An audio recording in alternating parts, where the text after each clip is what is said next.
اور اگر کوئی شخص حرام کھائے، بچوں کو حرام کھلائے، تو پھر ان کے اخلاق اور سے ہوں گے۔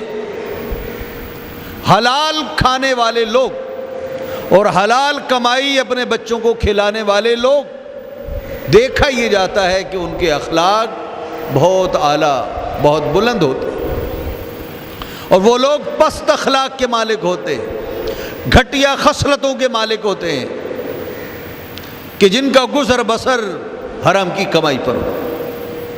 غور فرمائیے، اللہ کریم ارشاد فرماتا ہے یا ایھا الرسل کلوا من الطیبات واعملوا صالحا، اے رسولو پاکیزہ اور حلال چیزیں کھاؤ، اور اے میرے رسولو نیک عمل کرو، اچھے عمل کرو۔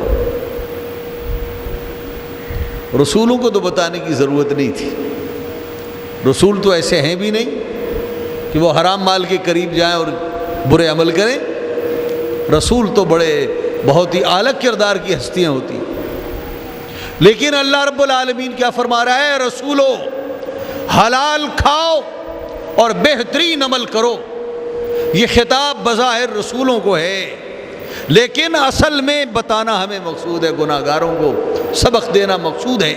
اور اللہ رب العالمین مال حلال کی اہمیت کو بیان فرما رہا ہے کہ میرے رسول تو گناہ نہیں کر سکتے، میرے رسول برا عمل تو نہیں کر سکتے، لیکن رزق حلال اور نیک عمل کی اتنی اہمیت ہے کہ وہ رسول کے جو معصوم ہیں، میں انہیں بھی حکم کر رہا ہوں کہ اے رسولو پاکیزہ مال کھاؤ اور حلال کھاؤ، اور اے رسولو نیک عمل کرو، تاکہ ہم گناہ گاروں کو معلوم ہو جائے کہ ہماری زندگی میں حلال کمائی اور نیک عمل کی کتنی اہمیت ہے۔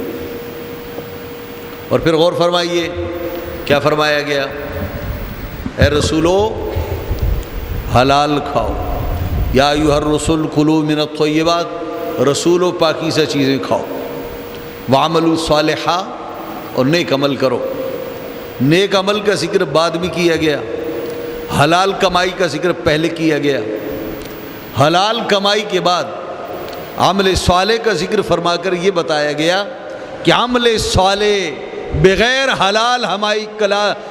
حلال کمائی کے مشکل ہے۔ نیک عمل حلال کمائی کے بغیر ممکن نہیں ہے۔ جس کی کمائی حلال ہوگی اسی سے توقع رکھی جا سکتی ہے کہ اس کا عمل پاکیزہ ہوگا۔ جو پاکیزہ مال کھائے گا اس کے اخلاق بھی پاکیزہ ہوں گے۔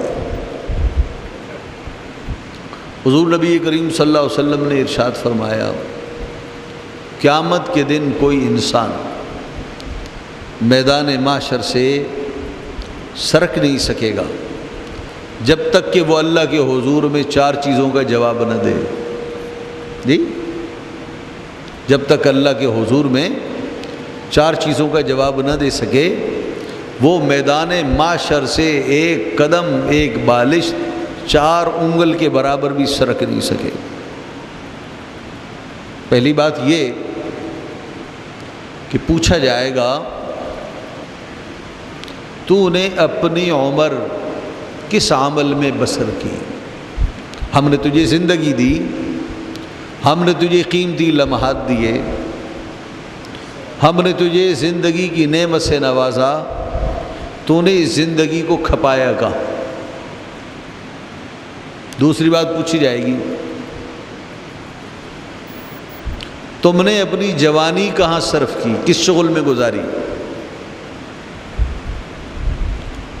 تمہاری جوانی دیوانی اور مستانی تھی،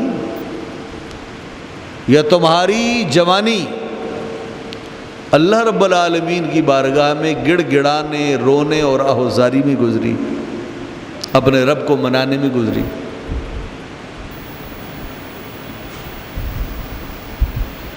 تیسری بات یہ کہ تم نے مال کہاں سے کمایا، کہاں لگایا، یہ بھی پوچھا جائے گا۔ چوتھی چیز یہ پوچھی جائے گی، دین کا علم کتنا پڑھا اور اس پر کتنا عمل کیا؟ دین کا علم پڑھا ہے تم نے، اور اگر پڑھا ہے تو کتنا عمل کیا؟ یہ 4 سوالات جب تک لوگ نہیں دے پائیں گے، وہ قیامت کے دن حشر کے میدان سے ذرہ برابر سرک نہیں سکیں گے۔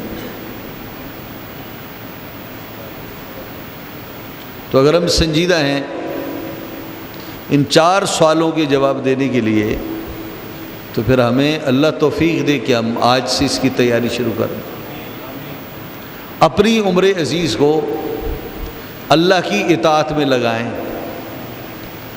اپنی جوانی کو اس کے احکام، اس کے ذکر کی نظر کر دیں،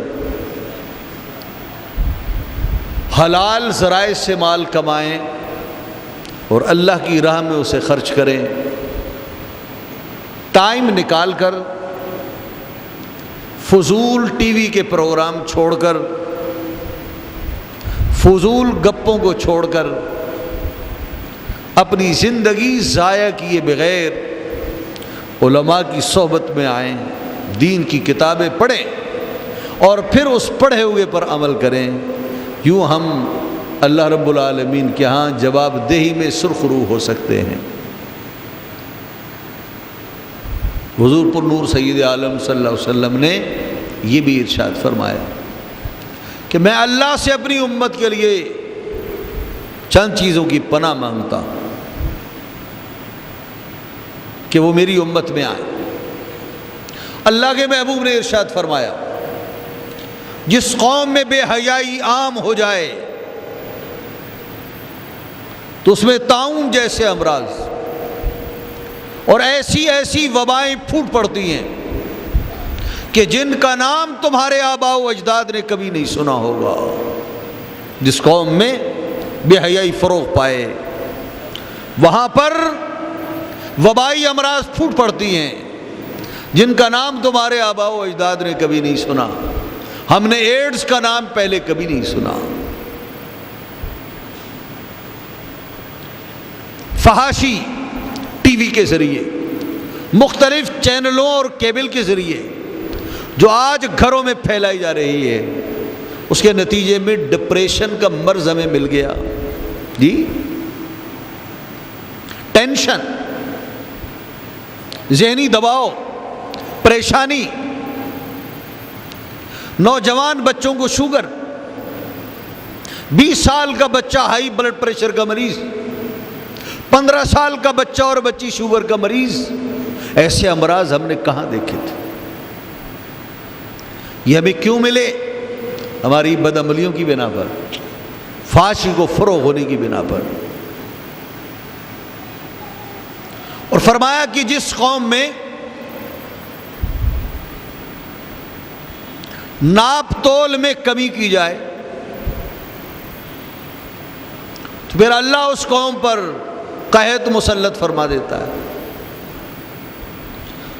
اس قوم میں گرانی اور مہنگائی آ جاتی ہے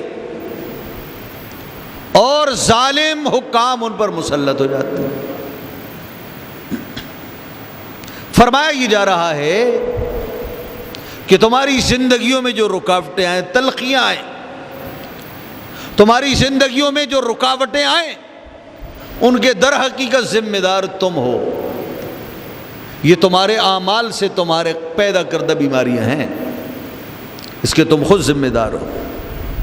ناپ تول میں کمی، صرف کریانے کی چیزوں میں ناپ تول میں کمی نہیں ہوتی، صرف کپڑے کے کاروبار میں ناپ تول کی کمی نہیں ہوتی، پیٹرول میں بھی ناپ تول کی کمی ہوتی، دوسری چیزوں میں بھی ناپ تول کی کمی ہوتی۔ اور یہ مرض مسلمانوں میں بہت عام ہے، ڈنڈی مارنے کا مرض بہت عام ہے، جہاں دیکھو ڈنڈی ماری جا رہی ہے، زیادہ پیسہ ہے، زیادہ پیسہ ہے۔ تو فرمایا یہ جا رہا ہے کہ پھر اس کا نتیجہ کیا ہوگا؟ اس قوم میں ہوش ربا گرانی ہوگی۔